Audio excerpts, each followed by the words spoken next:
Apache Hadoop is actually a framework which allows you to process this huge amount of data, okay, which allows you to process this huge amount of data across the clusters of commodity hardware or commodity computers using a very simple program model. Now it's a very cryptic kind of a language. We would just cover this.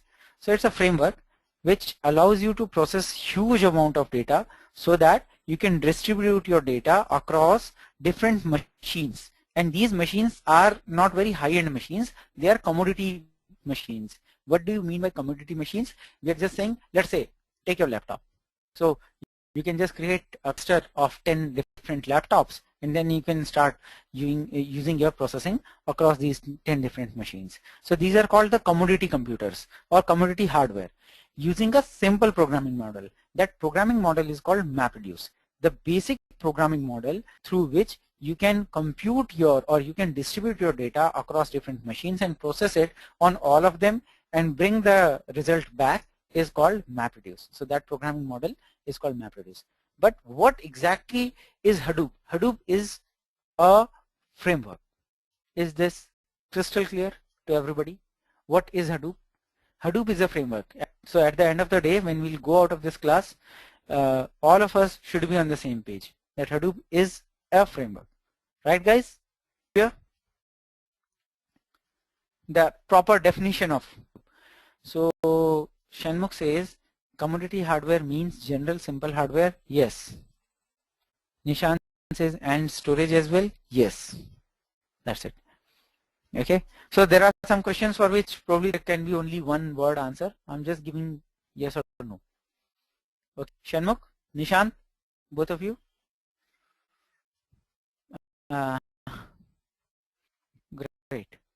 Okay. So Shanmugh. Okay. I hope you are trying to type some question. You just type a question. I'll just continue.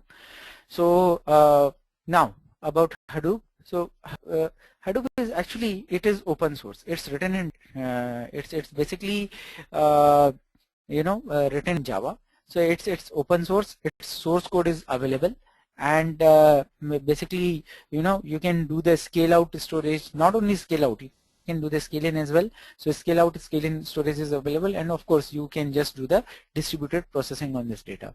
Okay. A bit, just some few seconds about the symbol of Hadoop. So it's a yellow elephant and Hadoop. So it's not the acronym. There is no, it is not a short form of anything. Hadoop is just Hadoop. And why it is yellow elephant or why the name is Hadoop? It is just that basically these bunch of guys were working on this project, Nudge project and all, and then they were transforming. Basically, when Apache acquired it, they were basically thinking about a name of the different name to their project. They didn't have a name, so the project manager's son had a small elephant that was yellowish in color, and he used to call it as Hadoop. So they just gave this name. That's it. There's no other history. Many times you have very, very large histories, but there's no other history. It's just project manager's son, he had that yellow elephant, and they just gave the name. Okay, that's Hadoop. So no big mysteries behind it. Just the features, whatever. I hope this slide should look similar to slide which we discussed some time back, that differentiating factors. It's almost the same. It provides you the scalability because right, you will have you can just keep on adding your commodity hardware on the cluster. So it's horizontally scalable. It's economical because it is going to use it is going to use that commodity hardware, so they are not as costly as the industry standard those hardware kind of thing. The other thing is it's quite flexible, so you can go for scale out, scale in, you can go for the unstructured data, semi-structured data, or for the structured data also. Those kind of flexibilities are provided, and at the same time it is reliable. Now reliability is something which is inbuilt in Hadoop. So You as a programmer don't need to worry. We'll talk about that. The moment we talk about the commodity hardware, fault, or I would say the failure, is no more a rare thing. Failure becomes actually a very common thing. So Hadoop is developed in such a way that it assumes that yes, fault are going to happen, or disasters are going to happen. It is actually designed to take care of these things. So that makes it quite reliable. So these are the key Hadoop characteristics. More on that, how exactly these things happen and things like that. This is something which we are going to cover over the period of time, and next some slides or next some classes. Just another some 1 minute, not more than that, on the slide on history of Hadoop. So just that around 2002, this Nudge project was going on, and basically the Doug Cutting and Mike Caffarella, these were the two guys who were working on Nudge, and it was just a matter of coincidence that 2-3 things happened nearly at the same time, due to which all of us are there in this class. So around 2003, Google published its GFS MapReduce papers.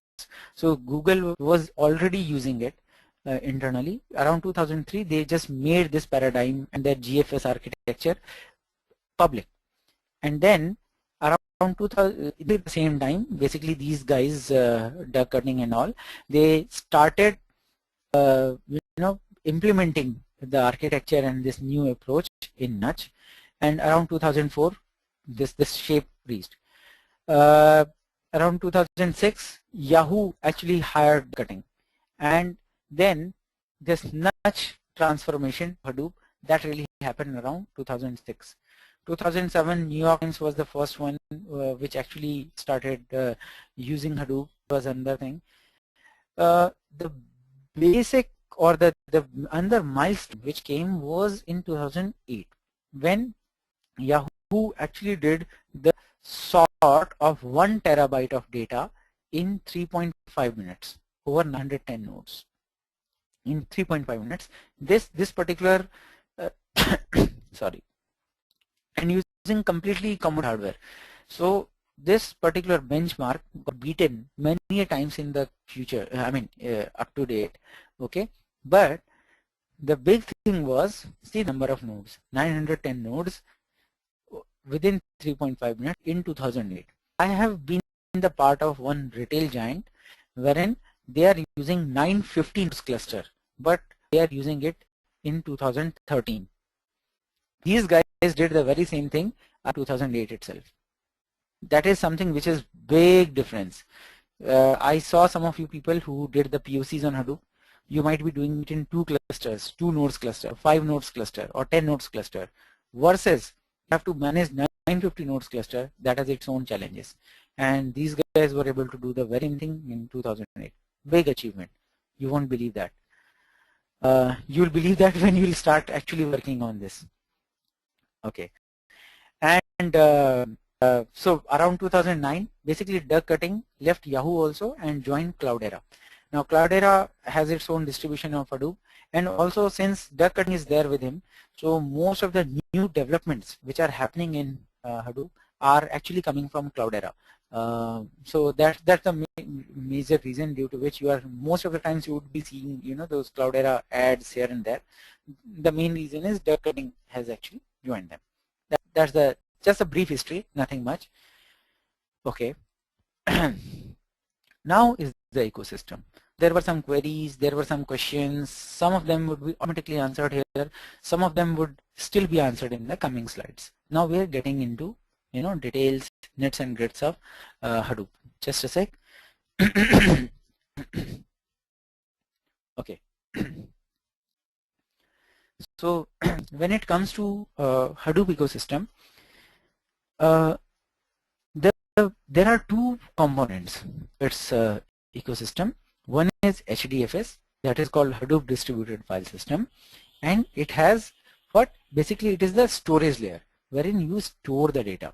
And then the other core component is MapReduce framework, which is like programming. It's a different programming paradigm which basically reads the data directly from HDFS, processes it, and then stores it back into HDFS.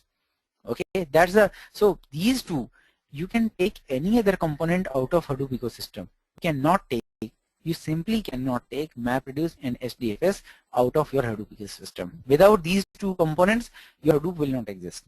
Okay, so MapReduce is more of a computing framework. HDFS is more of a storage framework of basically, not framework, I would say storage component of Hadoop. Now, on the top of Hadoop, I'm purposefully ignoring HBase as of now. Okay, on the top of MapReduce, you can see Hive, you can see Pigletin, you can see Mahout. All of these are abstractions on the top of MapReduce. What I mean to say is, Hive will provide you the query language, right, through which you will be able to do your SQL queries. Very good. But internally, they will be converted to MapReduce jobs. Pigletin will allow you to write your data flow scripts, but in internal actual way, they would be converted into the MapReduce jobs. Mahout will allow you to implement your clustering mechanisms and basically classification mechanisms and all and suggestions and all, but at the end of the day they would be using MapReduce. So that's why you are seeing these as the abstractions, but they just use MapReduce in a different way. That's it. And then on the top of it there is Apache Oozie. Now Oozie is something which is like there might be a requirement, then you might have to, let's say, store the data, you might have to run a MapReduce job, and then you probably just want to generate some Mahout clustering on top of it. These are the three actions which you have to do. All of these three actions have to happen one after the other. Apache Oozie is the answer which will orchestrate this entire process. So it will say always HDFS thing will happen first, the MapReduce thing will happen second, and Mahout will happen third. What if there is some failure? What if kind of scenarios are handled by Apache Oozie? It is nothing but it's just a workflow system which Hadoop provides you. Now HBase. HBase is, as I said, if you guys remember from the start of the class, it's a different kind of animal. Guy uses or accesses the data directly from HDFS without using MapReduce. That's why it is shown separately. Okay, it can access the data. The only thing is it allows you to access the data very fast and write the data also. Okay, now when I say this, Hadoop follows a ideology called worm concept. WORM, worm, means write once, read many. You write the data once and then you read it many times. HBase follows it differently. It allows you to read the data randomly, write the data also randomly. Okay, that's why it is in a different way, shape. At the bottom of the figure, there basically now you know your Hadoop ecosystem. Very good, but how would you put the data? See, in order to process the data, you need to have the data in HDFS, right? That's where your storage is. So in order to move the data into HDFS, there are two tools which Hadoop ecosystem provides you, Sqoop and Flume. Flume is basically used for unstructured or semi-structured data. In fact, there will be a very nice tutorial on Flume. I think in tomorrow's class, tomorrow end of the class, there will be a nice tutorial for all of you. Okay, I'll suggest you to go through that, and it will be very, very beneficial to all of you. So basically, let's say you have to bring the data from internet and put it in HDFS. Probably Flume is the best answer for this. If you have to bring the structured data, let's say from the RDBMS systems and all, either bring the data or export the data, then you will use Sqoop. Sqoop is like the connectors kind of thing, wherein you connect to a particular database, give the username, password, table from which you want to bring the data, where exactly in HDFS you want to store the data. So you just specify these parameters. This will bring all the data from the machine, from the traditional RDBMS systems to HDFS or